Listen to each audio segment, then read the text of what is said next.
My memory isn't what it used to be. It used to be really, really good. I never held any blank spaces. I never had any misplaced time. I always knew where I was, who I'd been with, and what was said, which isn't always a nice thing to be able to do, because there's a lot of things that I would really rather forget. And I would save a lot of money on therapy. But now I can't seem to hold anything. Like, I either have to write endless lists, or I have to constantly be thinking about all the things that I'm trying to remember. You know, sort of keep them alive and accounted for all in one head. And there they are, just rattling about. And I'm often asked, do you keep a journal? And it tends to be for like my mental health. And like, I get it. Like, I get the idea around it. And I know lots of people who are really, really into it. But I don't know, writing's not really my thing. I mean, I'm writing this down. And now I'm performing it. And hopefully I'm going to be remembering it. Anyway, sorry. So yes, I'm often asked, could you keep a journal? Write all your thoughts and feelings down. And, I give it a try. I can do it for maybe a week. And then I drop it because I forget. And I have really horrible handwriting anyway. But maybe journals aren't for memories. They're more for like the here and now, like the moment in front of us. And I guess, so that it's more for like,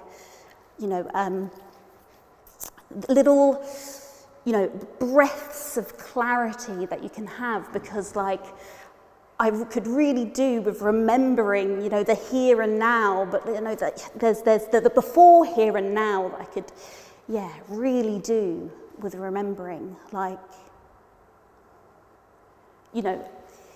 how did I get here? How did I arrive at this moment? And I guess, how did I survive to get to this moment? What lessons did I learn? What breakthrough did I have? Because I cannot, for the life of me, remember.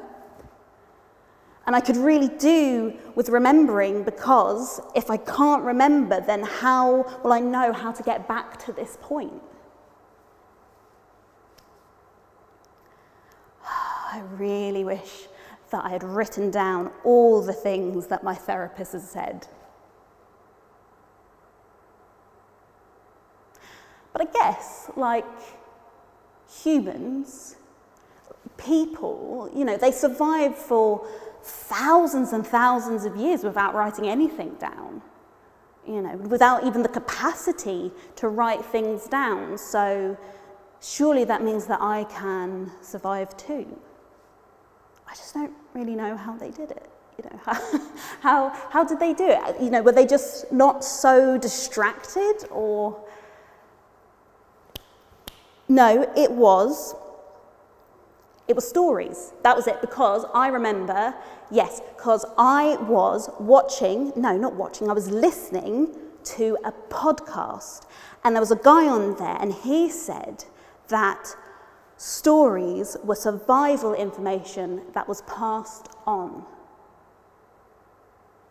Information that is etched into vocal cords, sort of dug into the grooves of brain and painted in the night sky. People would give their memories to nature and let it grow. They would tell stories about the landscapes around them so that their memories and their families' memories would always be around them and not in the dark, damp cave of a skull. Stories could then become songs, which would become maps, but not maps, but that information you could tell to someone so that they could travel across great expanses of land. And I guess I just want to know that with a push of my lungs and a shaping of my lips, that I will always know where I am.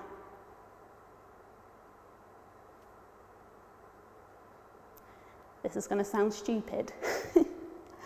But the more that I think about it, the more that I've realised that my memory got worse when I stopped making theatre. Because I lost my confidence in my theatre making, and I guess I lost my confidence in my memory making. But I kind of went through like a weird depression-y sort of thing, and depression does affect your memory, and I wasn't exactly doing anything worth making memories out of. But if you've seen anything that I've ever done, you know that I always take a story or a memory and then shove it into a theatre piece. I always take a strand of myself and then craft it into something bigger and better and, I guess, more beautiful. And then I would make it repeatable and repeat it and repeat it and repeat it and repeat it until I was confident that my soul could follow the pattern. That I knew if I took a breath, the story would exhale. But I lost my confidence. And I just didn't realise that the other thing that I lost was the nature of my memory.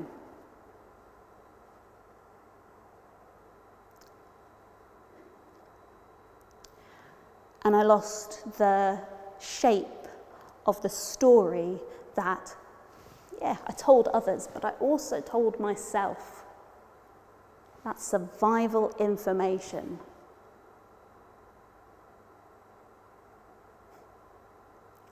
So no, I don't journal, but I used to. It's just that it wasn't made out of paper, but out of my own flesh and blood. It was something that was bound in time and space, and it revealed itself when the time was left for it and a space was given. It was travel-sized.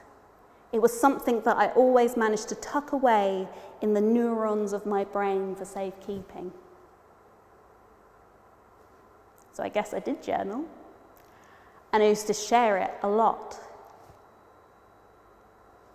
And maybe that is the way for me to find my way again. To sort of unearth the stories that are forged in my landscape, follow those paths and those coastlines to find out all that information of how I am here, because it wasn't about me writing it down. It was never about me writing it down.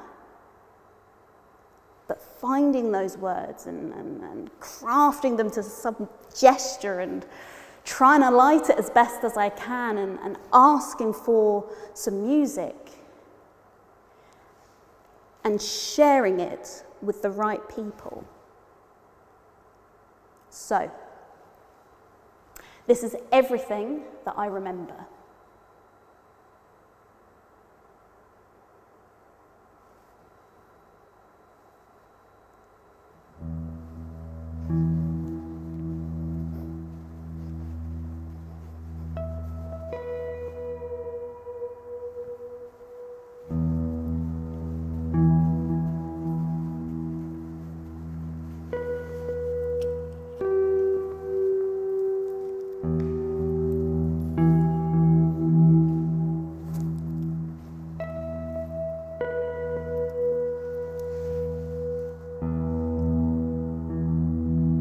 So one of the few things that is on my bucket list, actually probably the only thing that's on my bucket list, is I want to go somewhere where the sky is so dark that I can see the stars properly. Like, I would absolutely love to see the whole sky lit up with stars, like with no light pollution. Like, I kind of think it would be pretty cool to reach a state of awe just from looking up, like millions of people did before me. And the strange thing is when you do look up at the sky, if you can see those stars, is that some of those stars are already dead. They don't exist anymore, or at least not in the way that we think of a star being a star. But we still see their light because it is travelling thousands of miles, of light years, to greet us. Now, technically that is a myth, just another one held by the sky, but I kind of like it because, like most myths, it tells me something.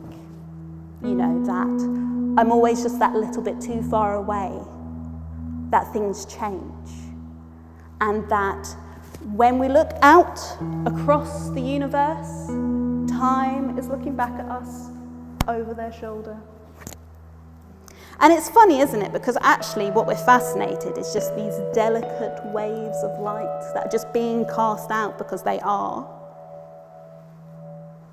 And you have to remember that the stars are always there. It just has to be dark enough to see them.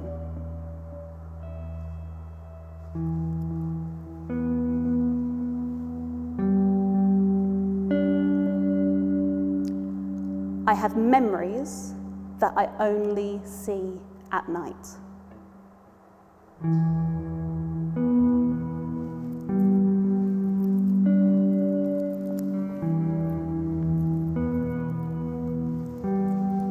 So, if you could hold out your hands, I'm going to pass some of this to you. So if you cup your hands like this, and we'll just wait for it to light up.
And those memories, if you remember me talking about them, I'm always seeing them twinkling and flickering at night.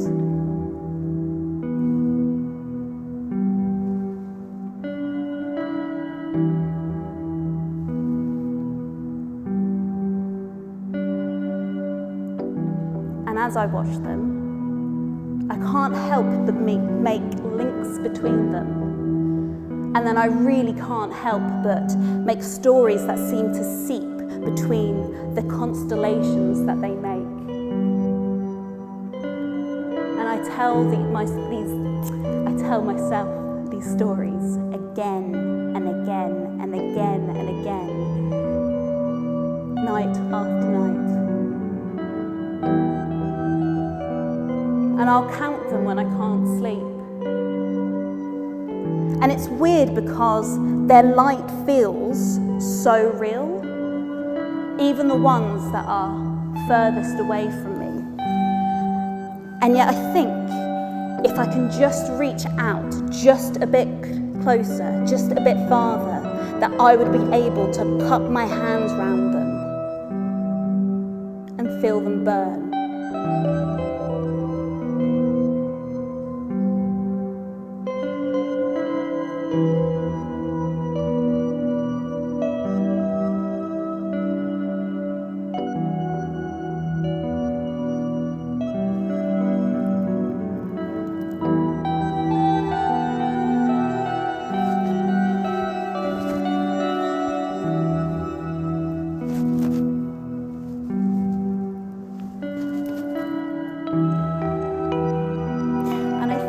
Getting older, or maybe it's just getting help, but I'm starting to realise that these memories, the constellations and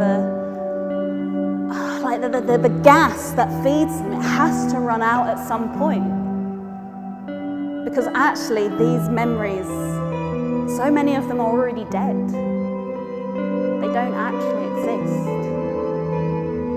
What I'm doing is watching particles from a place long ago and a time very far away. But it doesn't exist, or at least it doesn't have to.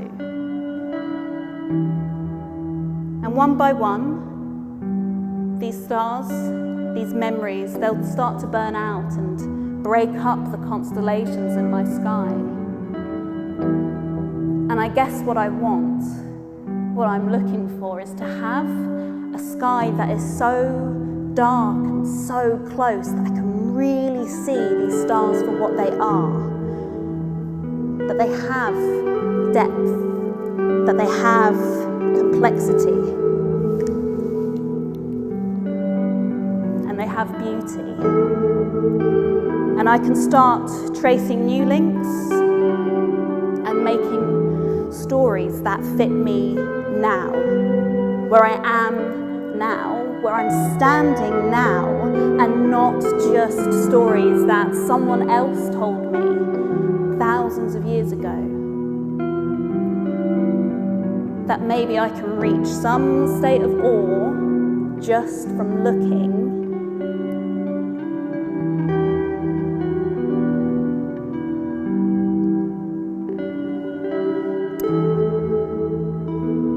I don't really know. Maybe I need to look up sometimes. But I don't even know how stars are made.